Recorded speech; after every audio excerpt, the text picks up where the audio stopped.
എറണാകുളം മൂവാറ്റുപുഴയിൽ MDMA-യും കഞ്ചാവും തോക്കുമായി 3 പേർ എക്സൈസ് സംഘം പിടികൂടി. ഇവരിൽ നിന്ന് 3.2 ഗ്രാം MDMA പിടിച്ചെടുത്തിട്ടുണ്ട്. വിവരങ്ങളുമായി ഉമേഷ് ചേരുന്നുണ്ട്. ഉമേഷ്, എങ്ങനെയാണ് വിവരങ്ങൾ?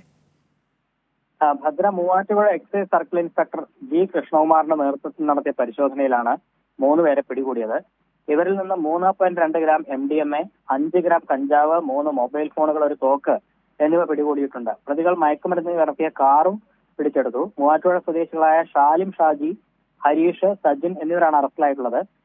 കോളേജ് വിദ്യാർത്ഥികൾക്കും സിനിമാ മേഖലയിലെ ചിലർക്കുമായി കൊണ്ടുവന്ന രാസലഹരിയാണ് പിടിച്ചെടുത്തത് എന്ന് എക്സൈസ് അറിയിച്ചു. ഇന്ന് രാവിലെ മുതൽ എക്സൈസ് സംഘം ഇവരെ നിരീക്ഷിച്ചു വരികയായിരുന്നു. എക്സൈസ് പിടികൂടാൻ എത്തുന്നുണ്ടെന്ന് മനസ്സിലാക്കിയ പ്രതികൾ ഓടി രക്ഷപ്പെടാനും ആക്രമിക്കാനും ഒക്കെ ശ്രമിച്ചു.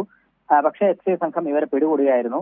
കഴിഞ്ഞ കുറച്ച് ദിവസങ്ങളായി മൂവാറ്റുപുഴയിലും പരിസര പ്രദേശങ്ങളിലും ഒക്കെ എക്സൈസിന്റെ നേതൃത്വത്തിൽ വ്യാപകമായി പരിശോധനയും ലഹരിവേട്ടയും നടക്കുന്നുണ്ട്. അതിന്റെ ഭാഗമായി തന്നെയാണ് ഇവരെ പിടികൂടിയിട്ടുള്ളത്. തുടർന്നും ഇത്തരം പരിശോധനകൾ ഉണ്ടാകും എന്ന് എക്സൈസ് അറിയിച്ചിട്ടുമുണ്ട്.